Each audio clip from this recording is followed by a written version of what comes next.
घर की औरत। कहते हैं ना, घर दीवारों से नहीं, उसके अंदर रहने वाले लोगों से बनता है। लेकिन क्या हो जब घर के लोग ऐसे हो? सारा दिन खाती रहती हो, सोती रहती हो, कोई काम नहीं है तुम्हारे पास। ऊपर से बहू के आ जाने के बाद तो तुम और निकम्मी हो गई हो। दिखावे के लिए हाथ में माला पकड़ ली है, बाकी कोई काम नहीं करती। अरे कैसी बात कर रहे हैं? अब तो बहू आ गई है, अब तो मेरी बेइज्जती करना बंद कर दीजिए। जैसे तैसे मेरी तो जिंदगी कट गई गालियां खा खा कर। अरे उस बेचारी को तो छोड़ दीजिए। तभी बेटे के जोर जोर से चिल्लाने की आवाज आती है। कहा था ना तुमसे रिजाइन कर दो, क्यों नहीं किया? और ये पर्स लटका कर कहाँ निकली? चलो कमरे में काम करो घर का। बहू बेटे की लड़ाई सुनकर सास ससुर बाहर आ जाते हैं। सामने खड़ी होती है नई नवेली बहू रीमा। देख लीजिए माँ जी, शादी से पहले तो मेरे माँ पापा के सामने कहा था कि शादी के बाद नौकरी करने देंगे, लेकिन अब क्या कह रहे हैं? तो तुम माँ जी को क्यों बोल रही है बहू? तब उसका मन रहा होगा, अब नहीं है। पर पिताजी, उसके मन से मेरा करियर तो नहीं चल सकता ना। ससुर को बहू की बात पर गुस्सा आ जाता है। वो बेटी की तरफ देखता है। पापा से जबान लड़ाती है, रुक। ये बोलकर वो पत्नी को खींचकर कमरे में ले जाता है और बंद कर देता है। ये सब देखकर सास दुखी हो जाती है। पति के जाने के बाद सास बेटी से कहती है, देख बेटा, अब जमाना कुछ और है। तेरे पिता ने घर में औरतों की कद्र नहीं की, लेकिन तू ऐसा ना बन। शहर की समझदार पढ़ी लिखी लड़की से शादी की है तूने, उसका ख्याल रखा कर, तमीज से पेश आया कर। जा, बहू को कमरे से बाहर ले आ।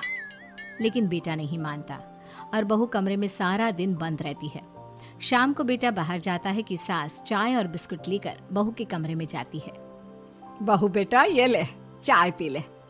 रो रो कर कैसी शक्ल बना ली है बेटा। माँ जी, ये कैसे लोग हैं? आप कैसे मैनेज कर रही हैं? ऐसे थोड़ी ना होता है माँ जी।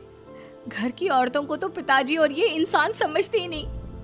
क्या करूं बेटा, मैंने तो जैसे तैसे सह लिया, लेकिन तू ना सहना। दोनों बात कर ही रहे थे कि ससुर आ जाते हैं। अच्छा, तो अब बहू को भड़का रही हो? बहुत दिन हो गए मार खाए, अब क्या बहू के सामने खाओगे? जाओ यहाँ से, और जरूरत नहीं है ज्यादा इस लड़की को सर पर चढ़ाने की, समझी? बहू को ससुर की बात पर गुस्सा आ जाता है, लेकिन वो कुछ नहीं कहती।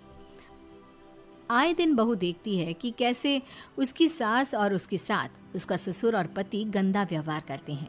फिर एक दिन, ये क्या बनाया है? खाना बनाना नहीं आता क्या? ये बोलकर वो खाने की भरी सारी थाली फेंक देता है।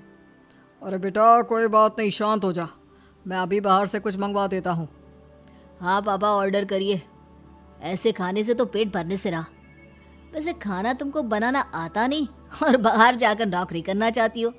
अरे तुम जैसे को तो पूछते भी नहीं है बाहर। बहू को पति की बात पर गुस्सा आता है, तभी सास बोल पड़ती है। तेरे से ज्यादा पढ़ी लिखी है वो, तो तूने इसे कहा था कि तू नौकरी करने देगा तो तुझसे शादी कर ली, वरना ना ही करवाते इसके माँ बाप तुझसे शादी इसकी। और कमाती भी ये तेरे जितना ही है बेटा। बहू हैरान रह जाती है कि जो सास खुद के लिए एक बार भी खड़ी नहीं हुई, वो उसके लिए बेटे को भी भला बुरा सुना रही है। उसकी नज़र में सास की इज्जत और बढ़ जाती है। वो सास को देखकर ये सब सोच ही रही थी कि उसके कान में एक जोर से चांटे की आवाज आती है। किसको मार पड़ी? वो देख ही रही होती है कि उसकी नजर जमीन पर बैठी सास पर पड़ती है। अभी तो धीरे से मारा, फिर जुबान खोली ना तो ऐसा मारूंगा कि कान के पर्दे फट जाएंगे।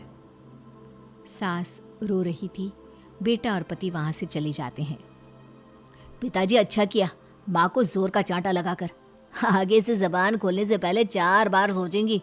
बड़ी आई। दोनों हंसते हुए वहां से निकल जाते हैं। बहू सास को उठाती है और पानी देती है। मैंने ये दिन रोज देखे हैं बहू, लेकिन तू नहीं सहना। तू अपना जीवन अपने अनुसार जीना। शादी के वक्त मैंने तेरी माँ से बात करने की कोशिश की थी, उन्हें बताया था, लेकिन वो नहीं मानी। बहू सास को पकड़कर रोने लगती है। वो इसलिए नहीं मानी क्योंकि वो मेरी सगी माँ नहीं है। माँ जी, जिस तरह से आप मेरे लिए खड़ी हुई है ना, मेरी माँ भी नहीं हुई। बेटा मैं तेरा भला चाहती हूँ, तू नौकरी इस घर में रहकर तो नहीं कर पाएगी, एक काम कर, इस घर से चली जा, पैसे कमा और खुश रह। माँ जी, हो सकता है कल तक मैं आपके इस फैसले को मान जाती, लेकिन आज नहीं।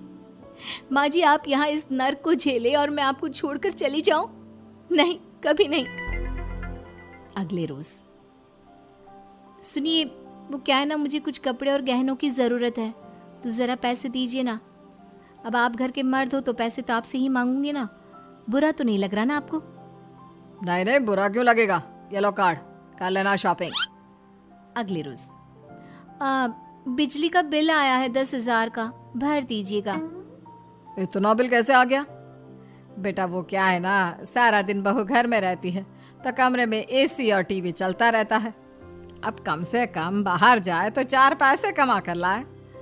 लेकिन हम लोगों को थोड़ी ना औरत की कमाई खानी है, वो तो मर्द ही करता है ना। पति पर्स देखता है और फिर हाँ माँ, ठीक बोल रही हो। खैर चलता हूँ, ऑफिस का वक्त हो गया है। पति ऑफिस से पिता को फोन करता है। पापा, घर के खर्चे तो बढ़ते ही जा रहे हैं, ऊपर से महंगाई आप देख रहे हैं। मैं सोच रहा हूँ क्यों ना मीना को नौकरी के लिए हाँ कर दूँ, 4 पैसे ही लाएगी ना घर में। वो तो तू ठीक बोल रहा है, लेकिन ये औरत की जात, कल को 4 पैसे कमाने लगे तो ये नहीं कि सर पर चढ़कर नाचे। हाँ पिताजी, बात तो सही है। वो तो आप हैं जो माँ को मुट्ठी में रखा है, वरना मेरी वाली तो। खैर सोचते इस बारे में। शाम को पूरा परिवार साथ बैठा होता है। वो कल पनीर की सब्जी बनानी है तो थोड़े पैसे देकर जाना। और हाँ, कीर्तन भी रखा है संडे को, उसके लिए सामान की लिस्ट बना दी है, ले आना। पापा को दे दो, वो ले आएंगे। अरे पापा कहाँ से ले आएंगे, मेरे पास नहीं है पैसे वैसे। लो, पैसे ही नहीं है? मेरे पापा की जेब तो हमेशा नोटों से भरी रहती है। बेटा, लक्ष्मी को जो पूजता है ना, उसके पास लक्ष्मी रहती है। जो घर की औरतों को मारे पीटे, वो भला कैसे लक्ष्मी का लाभ ले सकता है? वाह वाह, क्या बात है, तो जबान खुल रही है तुम्हारी। लगता है भूल गई पुरानी मार और डांट, क्या? हाँ माँ जी, शांत हो जाइए। मैं नहीं देख सकती आपको मार खाता, और फिर हो सकता है कि मैं आपको बचाने आऊँ तो ये भी मुझे मारे। ठीक है बहू, मैं कुछ नहीं कहती, तू ये लिस्ट बस दे दे, मैं चलिए आराम करने। फिर अगले रोज, सुनिए जी, वो मायके जाना है। वो क्या है ना, शादी के बाद से गई नहीं, तो ट्रेन की टिकट बुक करवा देना। तो मैं भी तो साथ जाऊंगा ना तुम्हारे। तो ठीक है, फिर फ्लाइट की ही टिकट करवा दीजिए। वो क्या है ना, अच्छा थोड़ी ना लगता है आप पहली बार मेरे साथ जा रहे हो और हम ट्रेन से चले, ठीक है ना? पति ऑफिस जाता है, जहाँ उसका दोस्त कहता है, अरे क्या हो गया यार, परेशान सा दिख रहा है। तेरी तो नई नई शादी हुई है, भाभी परेशान कर रही है क्या? अरे नहीं यार, तू तो जानता है थोड़ी सी कमाई में घर चलाना मुश्किल हो रहा है। तू कैसे मैनेज करता है यार? कैसे क्या यार, तू जानता है ना मेरी बीवी रिया को, वो टीचर है, फिर घर में ट्यूशन करती है, साथ में बच्चे भी पढ़ लेते हैं। यार घर नाम की गाड़ी दोनों पहियों के साथ चलने से ही चलती है। वो भी कमाती है और मैं भी, और चल रहा है घर बस। पति को दोस्त की बात समझ में आती है, लेकिन पिता का ज्ञान कैसे भूल सकता था? भाई कल को सर पर चढ़कर नाचने लगी तो। शाम को घर आता है, जहाँ उसकी बुआ और उसका बेटा बैठे होते हैं। अरे आ गया लल्ला, कैसा थका थका सा लग रहा है, सब ठीक है ना? नमस्ते बुआ, कैसे आना हुआ? कैसा है रमेश? भाई को तो भाई की याद ही नहीं आती। अरे नहीं भैया, याद नहीं आती तो यहाँ कैसे आता? ये लीजिए मेरी शादी का कार्ड, जरूर आना। पति कार्ड खोलता है। डॉक्टर रश्मि, अरे वाह, तेरी होने वाली बीवी डॉक्टर है। और क्या भैया, आपकी बीवी इंजीनियर तो मेरी डॉक्टर। तभी वहाँ सास आ जाती है। अरे जब घर में ही बिठाना है बेचारी को, तो काहे का इंजीनियर है, तो काम वाली ही, घर का काम करती है और आराम। इतनी पढ़ी लिखी लड़की को घर पर क्यों बिठा रखा है? अरे बहू कहीं झोला चाप डिग्री तो नहीं लेकर आई है? पत्नी की बुराई सुनकर पति को गुस्सा आता है। नहीं बुआ, यूनिवर्सिटी टॉपर है मेरी मीना, और हाँ बड़ी कंपनी में काम भी करती है। बस शादी के बाद कुछ महीनों की छुट्टी ली थी, अगले हफ्ते से ऑफिस शुरू हो जाएगा। क्यों मीना? तभी ससुर आ जाते हैं हाँ, लेकिन फिर घर का काम कैसे होगा? और पैसे कमाने लगेगी तो सर पर। पिता की बात पूरी नहीं हुई कि बेटा, सर पर चढ़ने का हक है उसका पापा। पत्नी है वो मेरी, यानी मेरे घर की रानी, और रानियां तो सर का ताज होती है। क्यों मीना? मीना पति की बात सुनकर शर्मा जाती है। वाह बेटा, तू सही समय में समझ गया कि औरतों की इज्जत करने वाले घर में शांति और लक्ष्मी का वास होता है। उम्मीद है कि आपको हमारी ये कहानी पसंद आई होगी। कृपया हमारे चैनल को सब्सक्राइब करें और सभी अपडेट्स के लिए बेल आइकन जरूर क्लिक करें। और हाँ, वीडियो लाइक और शेयर करना मत भूलिएगा। Bye bye.